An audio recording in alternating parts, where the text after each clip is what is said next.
Hey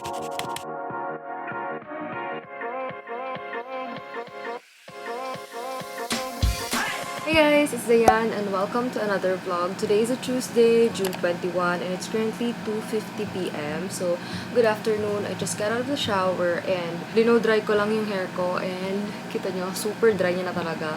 Anyways, mag-aayos ako ngayon kasi today we're celebrating Aliana's graduation and actually start na ata yung graduation nila. Hindi na nakasama si Dre and si Nigel sa mismong ceremony kasi parang super limited lang ata yung pwedeng guests sa loob ng pavilion. So, ayan.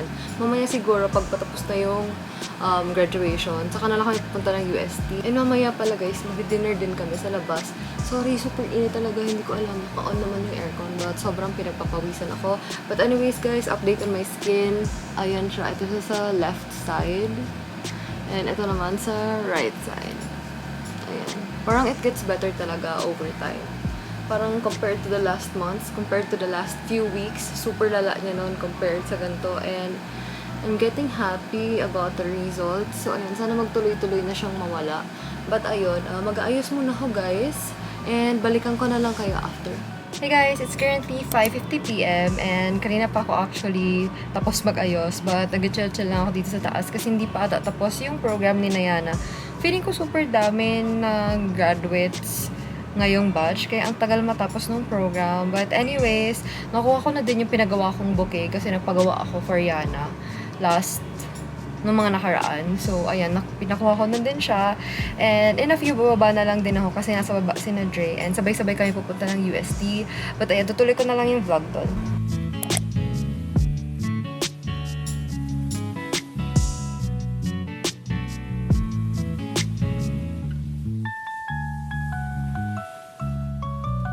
Congrats, girl! Thank you! Bakit yung naglalakad ka sa daan? Hindi ko alam. Balik na sana ako sa Uy! Wow! Hi! Hello.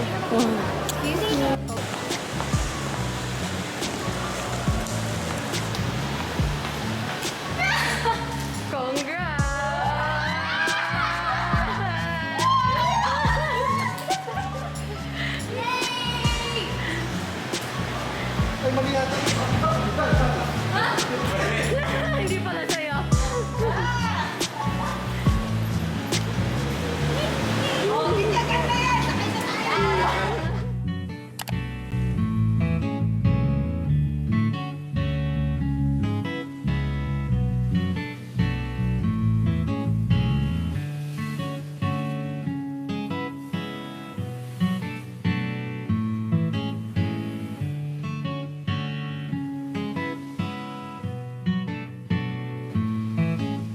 Hey guys! Good afternoon! So, I just wanna say thank you sa mga nag-message sa akin regarding my past video.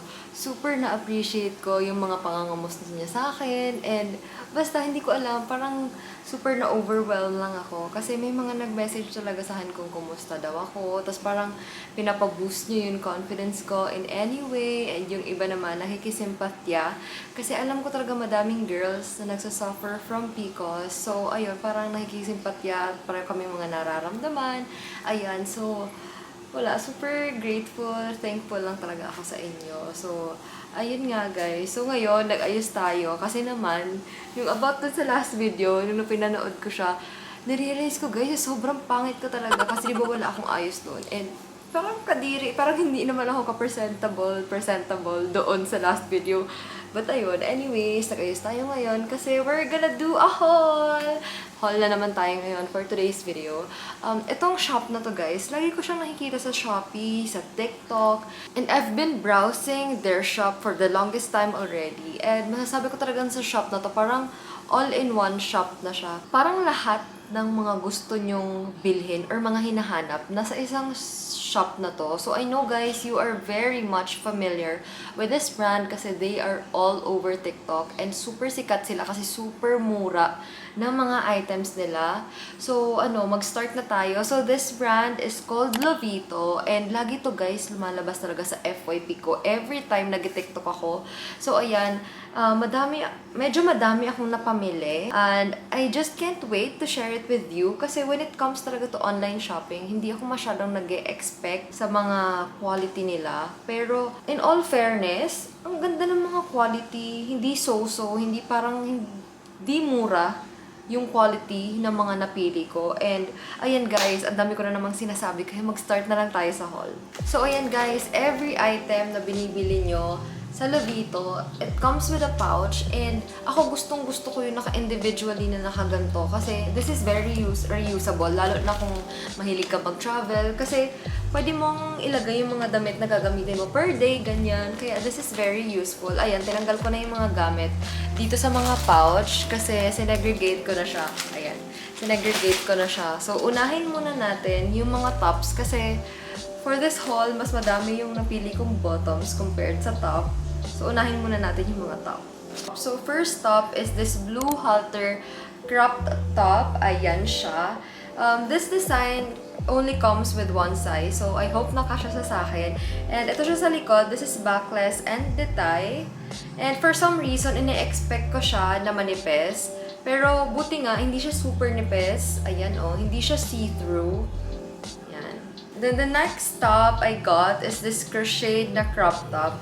Ito, binili ko lang to for one reason. Kasi na-vision ko siya na maganda siya na on top of the swimsuit. So, parang cover up. Ganon. Ayan siya. And ito yan sa likod. So, the next top is this parang backless ulit. So, mostly guys, the mga binili ko for this haul ay yung mga magagamit ko. Kasi pupunta kami ng beach by the end of the month. So, ayan. So, the third top is this.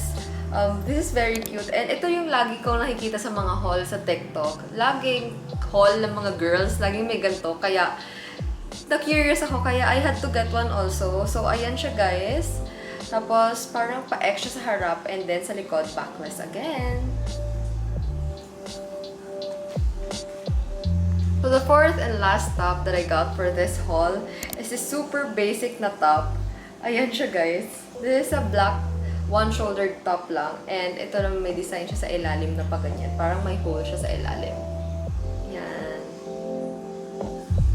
So, ayan. Let's start with the bottoms. Let's start with the skirts. Kasi guys, super dami kong skirts na napinili dito sa haul na to. So, first is this bandana skirt. Ang tawag ko dito bandana kasi parang yung print niya is a bandana. So, this is garterized. And at the same time, may zipper siya sa sides. Ayan o. I am in the size small for this skirt. And detay din to sa harap. And hindi siya super see-through. Ay, hindi din siya super kapal. So, it's very perfect for our weather here sa Philippines. And sana maganda siya sa akin. Ayan.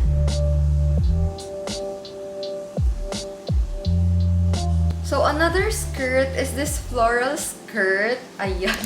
Ang dami-dami kong kinuhang skirt kasi iniisip ko, perfect siya for cover up sa beach. Ako kasi yung type ng girl na kapag nagbi-beach, yung cover up ko lang is yung sa bottoms kasi I always wear yung swimsuit pantaas whenever we go out. So, ayan. So, the next is this basic shorts. Ayan guys, pwede mo siya pang bahay, pwede mo siya pang cover up, and pwede mo siya pang lounge wear na shorts. This one, I got it in the size medium. And ayan, detay lang siya here. And hindi ko sure kung may babang colors nito. But yung, ito guys, yung tie niya, hindi siya ma-adjust. So, fixed yan. Yan. So, ayan, halo-halo na lang to guys. Kung ano na lang yung madampot ko. But next is this cover up, light blue cover up. Ang ganda nito. Actually, and ito, detay lang talaga siya sa sides. This is a maxi na skirt. Ang ganda nito pag cover up sa beach. Ayan. Then next is this satin skirt.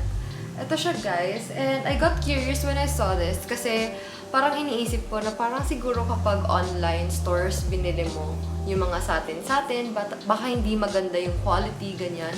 Pero, okay naman siya for me. This one is in the color black and I got it in the size small. Ayan siya.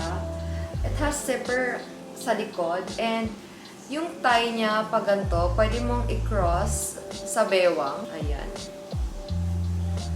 Ito medyo Parang midi skirt siya hanggang knees. And I am so excited to wear this. Basta madami akong nabivision ng mga outfits using this skirt.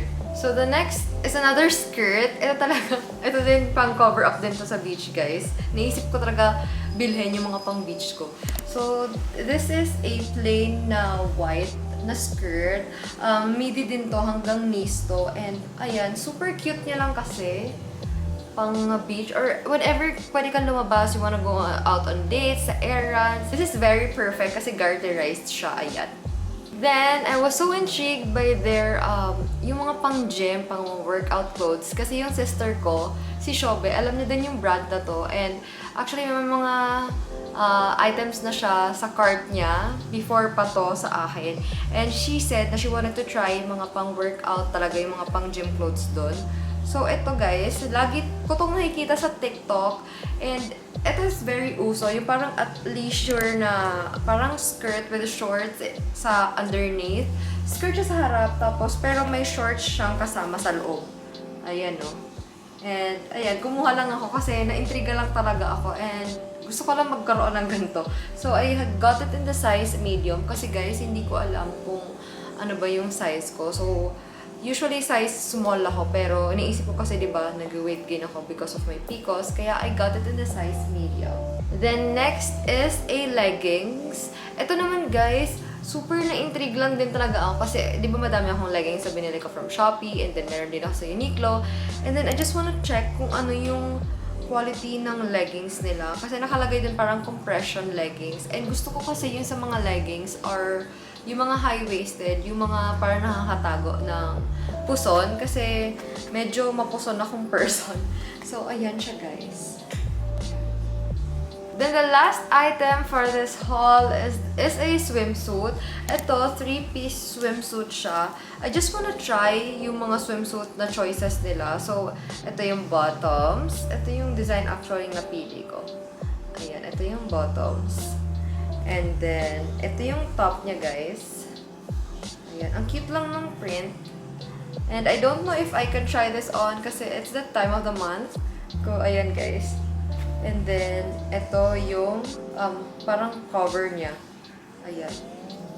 And I got it in a size medium kasi yan yung problema ko, guys, pag nag-purchase ako online ng mga swimsuits, lalo na kapag pair-pair yung kinukuha. Kasi I am a size small sa baba, pero I have bigger sa upper part ng body ko. So, I usually go a size bigger or 2 sizes bigger. So, ayan guys, I have a discount code for you. So, may 24% off tayo. Yung discount code, ilalagay ko sa mga screens and ilalagay ko din sa link below yung shop nila. So, you better check them out kasi super mura ng mga clothes nila. And at the same time, though super mura sila, hindi yung quality parang hindi super mura sa mga nabamili nyo. Nalagay ko yung mga links sa mga kinuha ko and at the same time, yung mga sizes na kinuha ko kasi minsan tinatanong nyo ako kung anong size ko. So yan, nalagay ko sila lahat sa description down below. So check nyo na sila guys. Another haul, another boodle. So I think that would be it for today's video. Thank you so much sa lahat ng mga nag-message sa akin. I really appreciate all of you. So I'll be seeing you on my next one. Bye!